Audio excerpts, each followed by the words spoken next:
The air inside Courtroom 3 at Naval Station Norfolk was unnervingly still, the kind of stillness that made each sound, the creak of a chair, the rustle of paper, seem amplified. The polished wood paneling and gleaming brass fixtures tried, and failed, to lend warmth to the room. Instead, they reflected the cold formality of military justice. Lieutenant Commander River Calloway sat at the defendant's table in her immaculate dress blues. Her medals caught the overhead lights in brief flashes, a constellation of service and sacrifice. To the untrained eye, she might have looked unshakable, spine straight, chin lifted, eyes fixed ahead. But every so often, her right thumb would brush the jagged scar along her left palm, a private ritual unnoticed by anyone except herself. It was the only movement she allowed. The court-martial was already in its second day.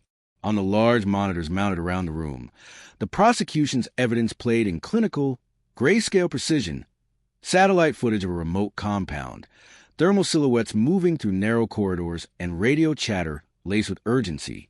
It was Operation Blackfish, a mission still buried under layers of classification. Colonel Augustine Hargrove, the government's lead prosecutor, commanded the floor. His salt and pepper hair framed a face set permanently in disapproval. Though his chest displayed almost as many ribbons as Calloway's, his battles had been fought from conference rooms, not foxholes. A technician at his signal cued the damning segment of radio transmissions. Mantis Actual, you are cleared hot. Execute. Execute. Negative command. Cannot comply. Request immediate stand down. That is a direct order, Mantis. Execute now. Sir, with respect, I cannot. The words hung in the air, and the gallery shifted uncomfortably. Officers and dignitaries exchanged glances, the weight of what they'd heard sinking in. From his high bench, Judge Advocate General Harrison Blake leaned forward, his voice slow and deliberate. The rules of engagement do not supersede a direct order from command during an active operation. He stared at Calloway as if trying to bore a hole straight through her. The matter before this court is straightforward.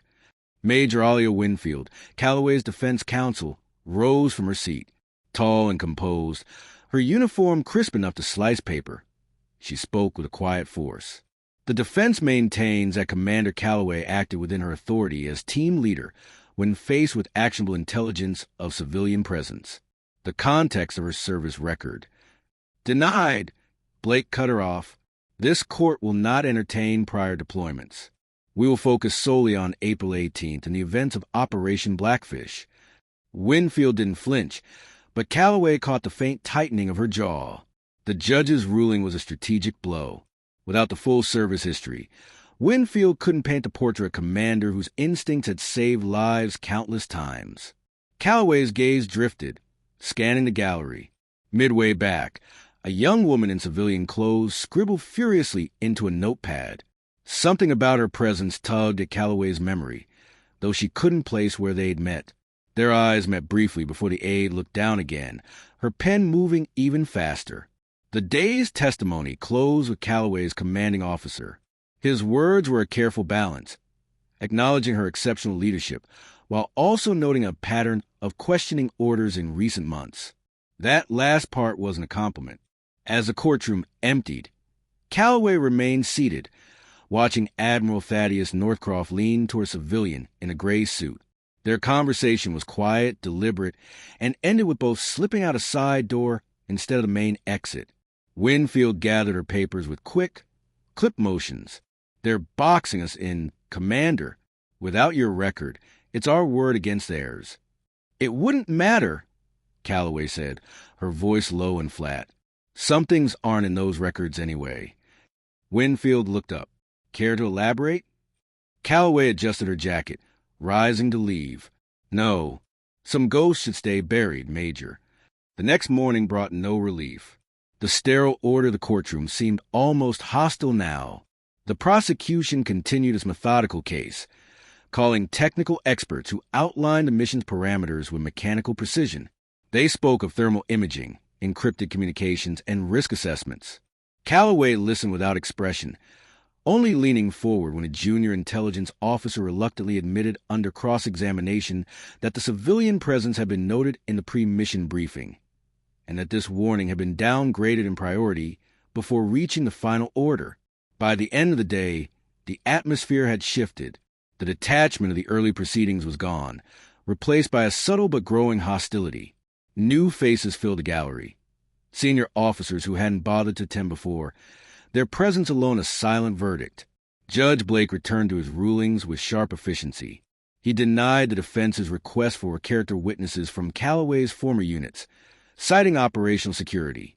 He admitted into evidence a psychological evaluation conducted without the defense's knowledge, one that painted her as indecisive under pressure. Winfield was on her feet instantly.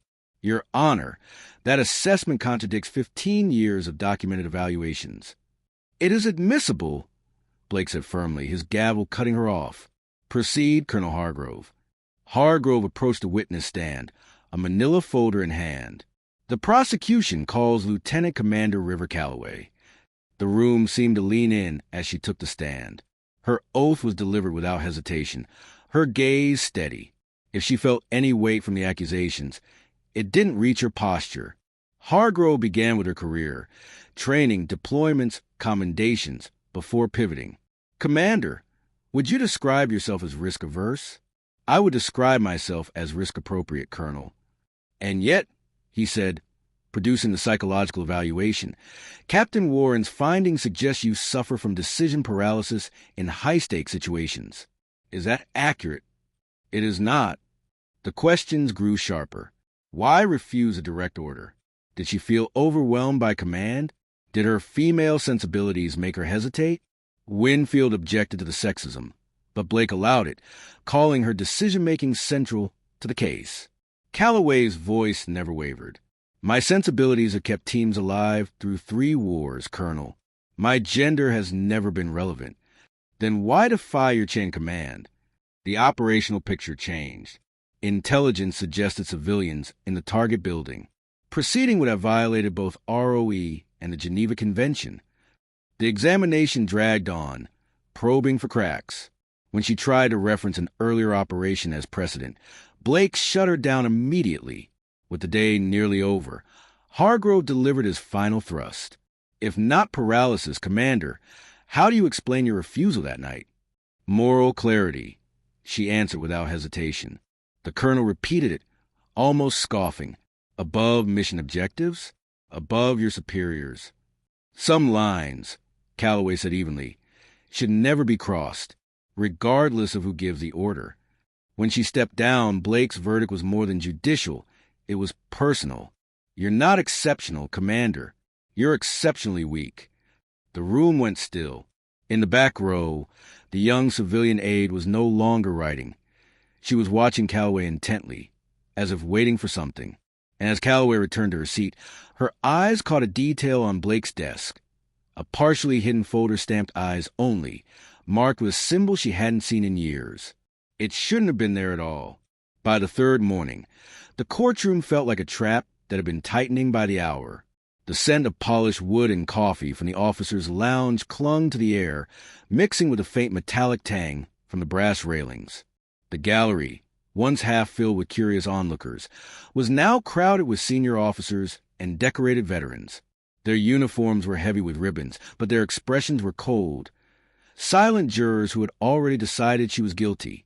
Lieutenant Commander River Calloway had seen war zones that were friendlier. Judge Blake wasted no time setting the tone. The court will now address pending motions. His voice carried the weight of someone used to ending arguments before they began. The defense's request to call character witnesses from Commander Calloway's former unit is denied, he said sharply. Operational security supersedes your need for context, Major Winfield. Furthermore, this court will admit into evidence the psychological evaluation conducted by Captain Warren. Winfield stood immediately, her voice clipped but steady. Your Honor, that evaluation was performed without defense notification and contradicts Commander Calloway's documented mental fitness throughout her career. It was ordered as part of these proceedings, Blake replied, unmoved. It stands. The blow landed hard. Calloway didn't flinch, but she caught the faint tremor in Winfield's hands as the major returned to her seat. Colonel Hargrove approached. the manila folder under his arm looking heavier than paper had any right to be. The prosecution calls Commander Javier Calloway to the stand. She rose without hesitation, her movements precise, the way they'd been drilled into her from the first day of SEAL training. The oath was recited without emotion. Hargrove began pleasantly enough. Questions about her training, deployment history, and commendations. It was the kind of warm-up meant to lull a witness into lowering their guard. But Calloway had faced insurgent interrogations. A naval prosecutor wasn't going to make her blink. Then came the pivot.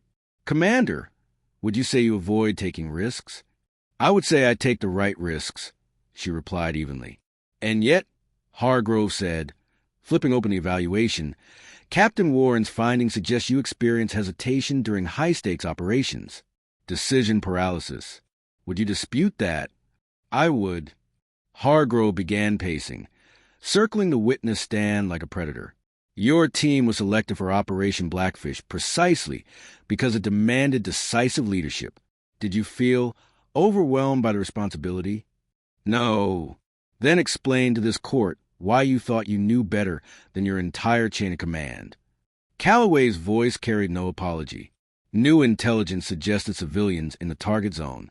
Proceeding would have violated both our rules of engagement and international law. The colonel leaned closer, lowering his voice just enough to make the words personal. "Would you say your feminine sensibilities influenced your hesitation?" A ripple went through the gallery. Shifting uniforms, muted coughs. Winfield was on her feet instantly. "Objection. Irrelevant, inappropriate, and prejudicial." "I'll allow it," Blake said without hesitation. Calloway's eyes stayed locked on Hargrove. "My sensibilities, Colonel, have kept teams alive through 3 wars. My gender has never once been a factor in my effectiveness. And it wasn't that night. And yet you froze." "I made a tactical decision based on changing circumstances." "That's not freezing. That's leadership." Hargrove pushed for 2 solid hours, needling her judgment, implying weakness. Circling back to the evaluation whenever her answers didn't fit his narrative. When she attempted to draw parallels to an earlier mission, Operation Silverfish, Blake cut her off instantly. "That operation is not relevant and is outside the scope of this proceeding," the judge said sharply. "With respect, Your Honor," Calloway countered, "Silverfish's tactical failures inform my decision." "The court has ruled, Commander." By the time she stepped down, the tension was suffocating. Blake delivered his parting shot in the tone of someone announcing the weather. "This court has seen nothing to suggest you are exceptional. You are weak, a liability to the brave men and women you serve with." The silence afterward was absolute. Calloway returned to the defense table, her gaze calm, but it wasn't calmness born of defeat. She'd noticed something. On Blake's desk, half hidden beneath a stack of files, was a manila folder stamped eyes only with an insignia she hadn't seen in years. A symbol that wasn't supposed to exist anymore. The next morning, Winfield found her client waiting in the side chamber. Calloway was already in her dress blues, service record open in front of her, the official version, the sanitized one. "There's something strange happening," Winfield said, setting down her briefcase. "Admiral Kendrick just arrived." "So, did the Chief of Naval Operations representative?" "Someone from the Secretary of Defense's office is here, too." Calloway didn't look surprised. "Are you? Should I be?" Winfield asked, narrowing her eyes. "Many things," Calloway said, closing the folder. "You'll learn after today. So will Judge Blake." At 0855, they entered the courtroom together. The transformation was unmistakable. Senior brass lined the front rows. Intelligence officials sat with hands folded, their eyes scanning the room like radar. Admiral Northcroft was there again, this time flanked by 2 men in dark suits who looked like they hadn't smiled in years. And then there was a young civilian aide Calloway had noticed on the first day. No longer tucked in back row, but sitting directly behind the prosecution's table, her gaze fixed on Calloway like a laser. At precisely 0900, Judge Blake entered. If the gathering of high-ranking witnesses surprised him, he didn't show it, though his eyes lingered for a moment longer than usual on Admiral Kendrick. "This court-martial is now in session," he announced. Having reviewed the evidence and testimony, the court is prepared to render judgment. He adjusted his papers. Before the verdict, the defendant is permitted a final statement. Commander Calloway, do you wish to address this court? Winfield touched her client's arm, silently asking if she wanted to speak. Calloway was already on her feet. Permission to identify myself properly for the record, sir, she said. Your name and rank are already established, Blake replied impatiently. Not all of it, she said, her tone sharpening. May I approach? He gestured reluctantly. Calloway stepped to the microphone. For a moment, she simply stood there, her stance subtly shifting. The air in the room seemed to change with her. Then she leaned in and whispered 2 words. Obsidian dusk. The reaction was immediate and electric. A colonel in the gallery dropped his pen. The young aide shot to her feet. Admiral Northcroft's face went pale. Blake frowned. What did you say? She repeated it, louder this time. Obsidian dusk. November 2017 to March 2020. Task Force 88. The courtroom fractured into urgent whispers. Phones appeared in trembling hands. Blake banged his gavel for order, but the chaos only deepened. A man in a dark suit strode to the bench and handed Blake a secure phone. The judge's expression shifted from confusion to shock to something close to fear as he listened. This court will recess for 1 hour, Blake announced, his voice unsteady. All present will remain in the building. As he disappeared through the chamber door, Calloway returned to her seat. Winfield leaned in, eyes wide. What just happened? Calloway's gaze stayed forward. They remembered who I am. The anteroom where Calloway and Winfield waited during the recess was quiet, but the tension pressing against the glass walls wasn't. Outside, the corridor was alive with movement. Officers striding past in purposeful bursts, aides carrying secure files, security personnel checking IDs with unusual scrutiny. The entire courthouse felt like it had shifted into another gear. Winfield stood at the window, watching the flurry. You owe me an explanation, Commander. I can't defend you if I don't understand what's happening. How's your clearance, Major? Calloway asked without looking up from the folder in her lap. TSCI with Yankee White. Winfield replied, naming one of the highest possible security designations. I've defended JSOC operators before. JSOC... Calloway's lips curved faintly. 3 years ago, I commanded a unit that didn't exist, not on paper, not in a chain of command, not anywhere but in the eyes of a handful of people. We took missions too sensitive for even JSOC. Obsidian dusk. Winfield absorbed that, her voice dropping. A ghost unit. Yes, Calloway said. Our last mission was compromised by bad intel, an ambush that killed my entire team. I was the only survivor. On record, they died in separate incidents years apart. Off record, they died together under my command. And Blake? He was in the chain that approved the mission. He saw the red flags in the intel and signed off anyway. Now, here we are. Before Winfield could respond, the door opened. A security officer leaned in. You're needed back in the courtroom. When they stepped inside, the transformation was complete. Blake's chair was empty. In his place sat Admiral Lyra Kendrick, her presence enough to still the room without a gavel. Rumor painted her as one of the sharpest minds in naval intelligence, and one of the most dangerous when crossed. The prosecution table had been reshuffled. Hargrove was gone, replaced by a civilian attorney flanked by 2 JAG officers wearing the insignia of naval intelligence. The gallery had been thinned to only the highest clearance personnel. Even Admiral Northcroft sat straighter than usual, flanked by 2 stone-faced men in dark suits. This tribunal is now in session, Kendrick said. In light of newly accessible classified information, this court-martial is dissolved by direct order of the Joint Chiefs of Staff. All records of these proceedings are hereby classified top secret, effective immediately. Murmurs rippled through the remaining observers. Kendrick turned to Calloway. Commander, please approach. Calloway walked forward, her movements measured but carrying the same authority she'd once wielded in the field. Kendrick descended from the bench, a breach of courtroom protocol that only underscored the significance of the moment, and met her halfway. From a leather portfolio, She withdrew Calloway's sidearm, returning it ceremonially. "On behalf of the United States Navy," Kendrick said, her voice firm but carrying an undertone of respect, "we extend our apologies for this misunderstanding. Your actions during Operation Blackfish are now recognized as consistent with the highest traditions of naval service." The air in the room shifted again. This wasn't just vindication, it was reclamation. Without confirming anything classified, Kendrick made it clear that Calloway hadn't simply been a SEAL. She had commanded Obsidian Dusk, a unit so deeply buried in secrecy that most believed it had been wiped from existence. Her refusal to proceed with Operation Blackfish wasn't weakness. It was recognition of a dangerous intelligence pattern, the same that had preceded the Silverfish disaster. Kendrick's tone sharpened as she added, "Additionally, evidence has come to light showing that former Judge Advocate Harrison Blake had undisclosed conflict of interest in this case.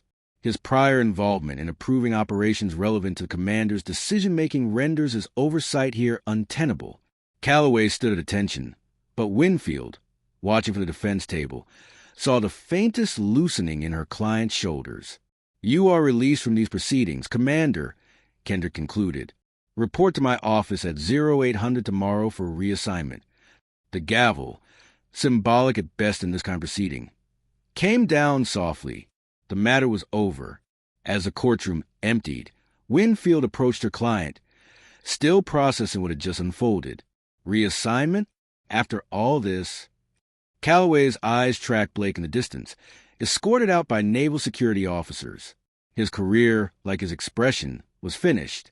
"Some ghosts don't stay buried, Major," she said. "Sometimes they come back for a reason." Through the wide windows, the base bustled as if nothing monumental had just happened inside Courtroom 3. But for Calloway, the war had just shifted fronts. The next morning, Calloway arrived at Naval Intelligence Headquarters. Admiral Kendrick's office was all clean lines and commanding views of the harbor. "At ease, Commander," Kendrick said, looking up from a file, the real service record, not the one in the official archives. 15 years of exemplary service. The last 3 officially never happened. "That was my understanding," Calloway replied. "Until yesterday." Kendrick leaned back. "Your decision to invoke Obsidian Dusk sent ripples through the chain of command. The Secretary of the Navy called me at midnight. Let's talk about Silverfish." Calloway's jaw tightened. "Compromised intel. I recommended abort before insertion. Overruled. My team walked into an ambush, 7 dead. I barely made it out. Blake was part of the committee that approved it," Kendrick confirmed.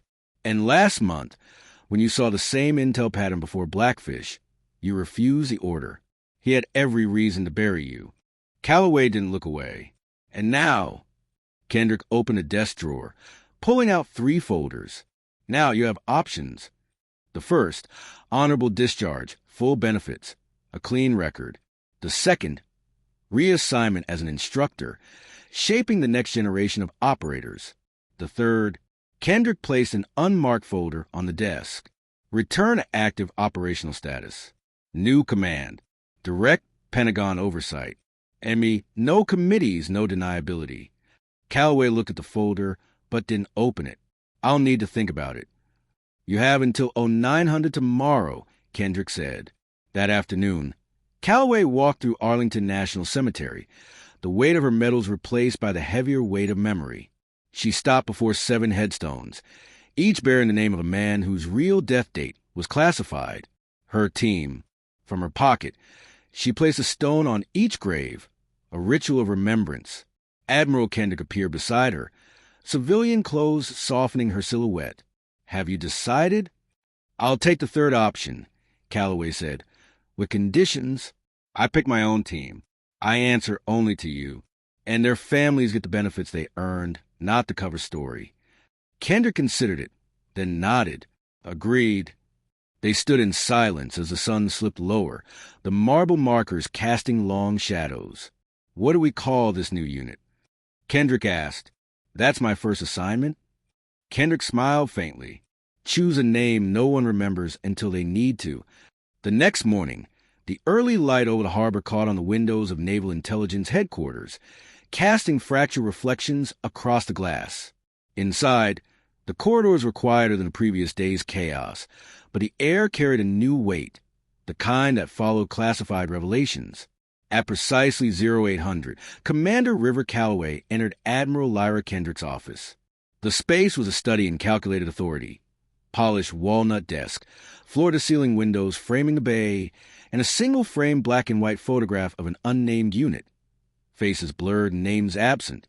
"At ease, Commander," Kendrick said, looking up from a file stamped with classification markings most officers never saw. She gestured to the chair across from her desk. "Sit." Calloway obeyed, posture still precise.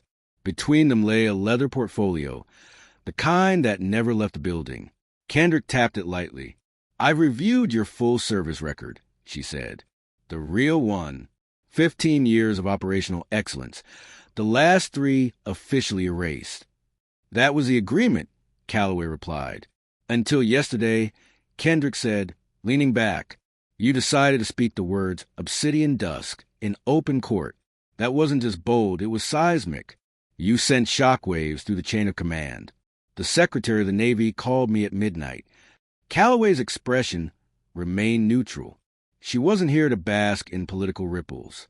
Kendrick opened a portfolio. "Let's talk about Silverfish." Calloway's gaze darkened. "We were sent into a target zone based on compromised intelligence. I flagged it before insertion. Overruled. 20 minutes after we landed, we were in an ambush. 7 dead. I was the only one who made it out, barely." Kendrick's voice was flat. "The Oversight Committee, including then Captain Blake, approved the mission despite your warnings. And when I recognized the same intel patterns before Blackfish," Calloway said, "I refused the order. He couldn't afford for that to be seen as justified."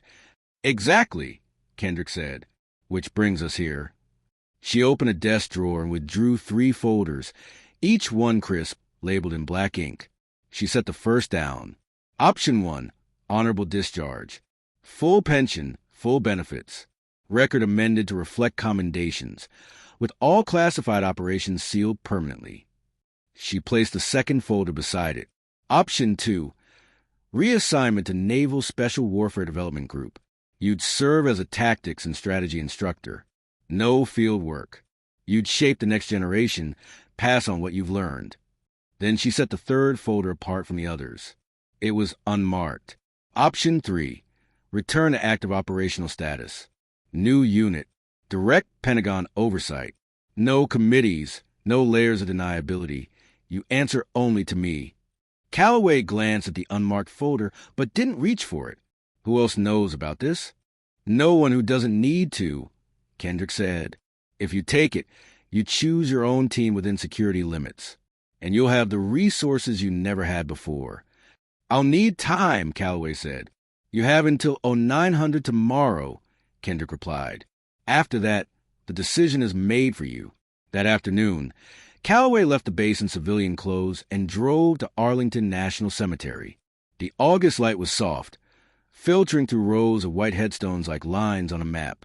She moved with practiced familiarity towards Section 60, the newer graves, where the cost of recent wars was written in marble. 7 headstones. 7 names the world thought had died in separate incidents, across different theaters, in different years. But Calloway knew better. These men had died together, in the same forgotten place, on the same compromised mission. Her team. From her pocket, she withdrew 7 smooth stones she collected from the beach at dawn. One by one, she placed a stone atop each grave, a ritual from their deployments, a silent promise that the fallen were not forgotten. "I thought I might find you here," a voice said behind her. She turned. Admiral Kendrick stood on the path, dressed in civilian clothes, but carrying herself with the same command presence. "Have you decided?" Kendrick asked. "I have," Calloway said, "but I have conditions." Kendrick stepped closer. "Let's hear them." "First, I choose my own team. No interference with personnel. Second, I maintain direct, unfiltered contact with you.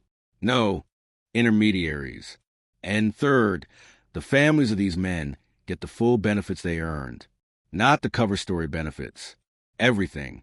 Kendrick considered, weighing operational security against moral obligation. I can't give them medals or public recognition, but I can ensure financial security, educational benefits, and survivor compensation. Quietly. That's acceptable, Calloway said. Kendrick nodded toward the graves. They deserve better. Yes, Calloway agreed softly. And I'll make sure their sacrifice still matters. They stood in silence as the sun began its slow descent. Shadows stretched long across the cemetery, and the faint rustle of leaves filled the space between words. What will you call this new unit? Kendrick asked at last. Calloway gave the faintest smile. That's my first assignment? That's your first order, Kendrick said. The next morning, Calloway stepped through the glass doors of a nondescript office building in Quantico. Her new credentials granted her access to a secure elevator, one that descended well past the building's official schematics. When the doors opened, she stepped into a state-of-the-art operations center. Banks of monitors glowed against dim walls. 5 people stood waiting, snapping to attention as she entered. Commander on deck, a voice announced, a familiar voice. It belonged to the young civilian aide she'd seen during the trial. Now she wore tactical gear, the name patch reading Marquez. At ease, Calloway said, her gaze moving over the group. Introductions. Lieutenant Vivian Marquez, Signals Intelligence. I served with Chief Talbot before his Obsidian Dusk assignment. It's an honor, ma'am. One by one, the others introduced themselves, each bringing a specialized skill set, each with a personal connection to the ghosts of Calloway's past. This wasn't a random selection. It was deliberate. Our unit designation? Asked the tactical specialist, a former Force Recon Marine. Calloway's eyes swept the room, landing briefly on Marquez before shifting to the others. She thought of the stones on the graves, of the men who no longer stood watch. Echo Vigil, she said, because we stand watch for those who can't. The room was quiet for a moment, the weight of the names settling in. All right, Calloway continued. Let's get to work. The operations center felt alive in a way Calloway hadn't experienced since before Silverfish. The air hummed with quiet focus, the subtle rhythm of keystrokes, the software ventilation, the distant ping of encrypted comms. Around her, the 5 operators she'd handpicked were already syncing their systems, calibrating gear, and testing secure channels. They were a mixed formation, forged less by rank than by shared purpose. Lieutenant Vivian Marquez, Signals Intelligence, razor-sharp, with an eye for anomalies others missed. Gunnery Sergeant Mason Rourke, Force Recon turned tactical lead. A man who looked carved from stone but moved with surgical precision. Ensign Alicia Catry, drone and ISR specialist, whose quiet demeanor masked the fact she'd flown recon over half the globe. Warrant Officer Eric Dane, logistics and infiltration expert, who could get a team anywhere in the world without leaving a paper trail. And finally, Petty Officer Jace Halvorsen, cyber operations, irreverent in tone, but deadly serious when fingers touched the keyboard. They all had one thing in common: ties to the fallen of Obsidian Dusk. Calloway stepped to the center of the room. All right, here's what you need to know. We are Echo Vigil, operational as of this moment, directly under Admiral Kendrick's authority. Our mission profile is twofold: external threats and internal accountability. We keep the country safe, and we clean our own house. She let that sink in before continuing. Silverfish wasn't a one-off intel failure. It was a compromise. Someone inside fed us bad information, and I intend to find out who. A slow nod passed between the team members. No one asked if she was sure. They were here because they already knew the stakes. The first briefing came from Marquez. She stood beside a digital map, pulling up layers of satellite imagery, comms intercepts, and financial data.